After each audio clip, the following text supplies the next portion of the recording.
What's up, everybody? Another great win. Naby Keita's made of glass. Salah has another polarized game where he plays incredible. We're going to get into it. All right, let's go. All right, let's talk about today, okay? If it wasn't going to happen today, it was going to happen eventually.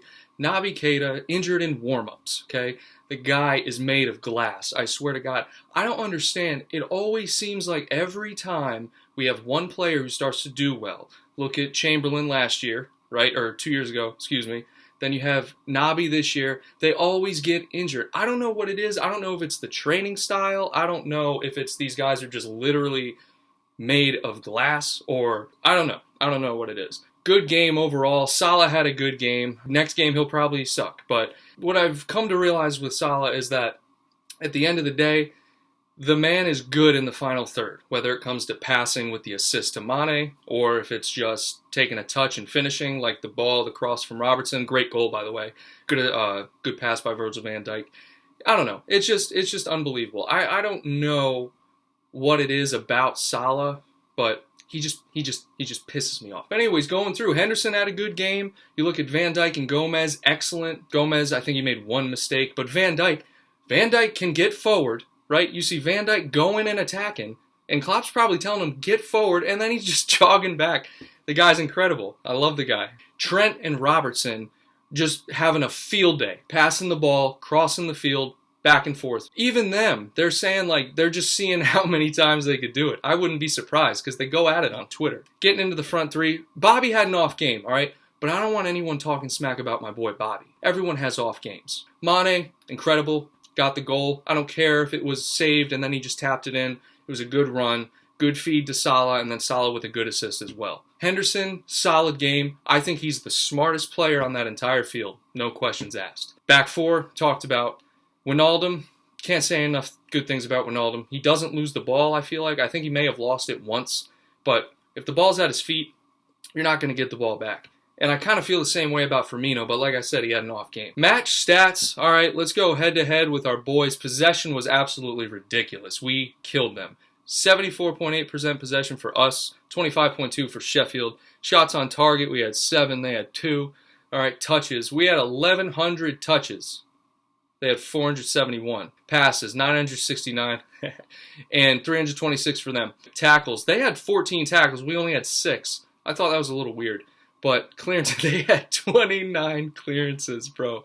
29 clearances to our 8. 8 corners for us, 4 for them. Offsides, they had 3 offsides, we had 1. Fouls conceded, we had 5, they had 8. Overall, we dominated that game, but let's be honest, Sheffield did not play bad. All right, they didn't. I think they were very organized on defense. They don't really have much going forward. Maybe like McGoldrick or whatever, which is a dope-ass name. Really, they don't have anything, but they're very organized on defense, and you saw it. It was difficult for us to break them down once we were in the box, and really just to find a pass. We were just trying to move the ball side to side, and there were a couple times where I was just screaming for Trent to switch it over to Robertson, but, you know, what are you going to do? They ended up switching.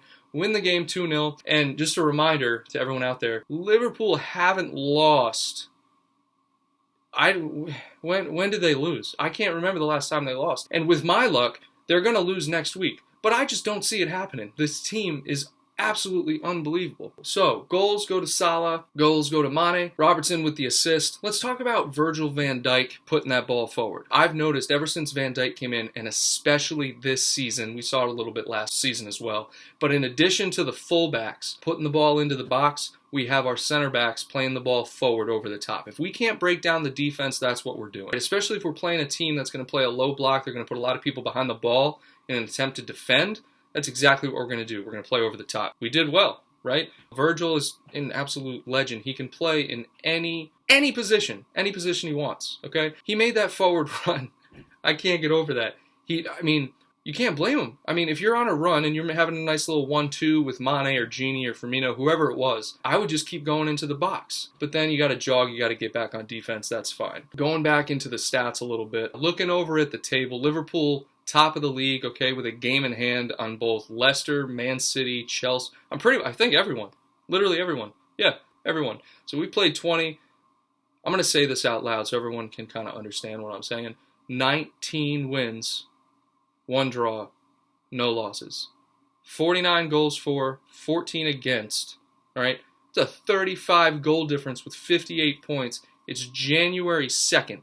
I've never witnessed this in sports, this complete dominance, all right, so far.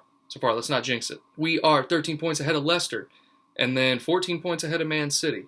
And then, of course, you got Chelsea and Man United. I still don't understand how Man United is in 5th. I don't understand how Tottenham's in 6th. I feel like they're just not doing well. But then again, I'm just comparing them to Liverpool, so it doesn't really matter. Sheffield United, let's talk about them for a minute because, like I mentioned, very organized team. And we got lucky with Gini's goal. Dean Henderson fumbled it, and, we get a goal off of that. But today was just pure dominance, okay? Pure, just good team play. Very organized from us as well. But when you play a team like Sheffield, they didn't play bad, right? They played really well, actually. The thing about it is, like, when you play a team like Sheffield or even a Crystal Palace, you have to be patient. And that is definitely what we were.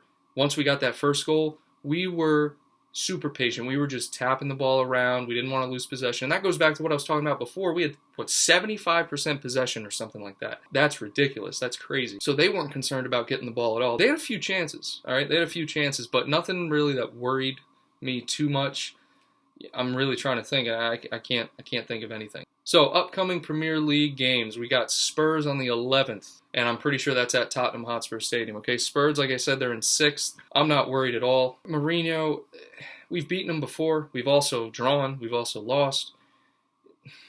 I'm just not worried about Mourinho. Is it just me, or does anyone feel like he's just not? Why is he at Tottenham? Why is he at that club? That club is not meant for him at all. Hopefully I don't eat my words and Tottenham starts turning up, but I don't think so. Following up on the 19th of January, we got Man United. We'll see. The only team that's drawn, right? And Arsenal just beat them. And I saw a stat. Apparently, Man United, Ole Gunnar Solskjaer, his win percentage is like 27%, which is horrible. Following up at the end of January, 23rd of January, we got Wolves. Okay, so we got some tough matchups coming up, and then West Ham. So West Ham just fired their manager. They won 3-0 against Bournemouth. Okay, so they're on a high after getting Pellegrini fired. So 3-0, who knows? They could come back. They started the season, the first 5 games, I think they were in 7th or 6th. They may have even been in 5th at one point. And that's at the London Stadium, so we'll see what happens. January's going to be a tough month. We got some tough games, but not worried at all. Not worried at all. We got a good squad. Let's talk about the Naby Keita thing real quick. The man, I just don't understand why he's injured, okay? And when I watch him play, it's unbelievable. I love his style of play. He can get forward, he can defend, he can create, he can shoot, he can use both feet, he can do everything, and he gets injured. We have Lallana, we have Milner, and that's fine. That's fine, that's great. I wanted to see Naby play. Hopefully it's not serious. I don't know any more details about that. I'll have to look into it. But now we got Ox, we got Fabinho, and we got Keita out. 2 star midfielders. Let me know what you guys think about that. Hope you liked today's video. Go Liverpool, 19 wins, top of the league, 13 points clear. Let's get it.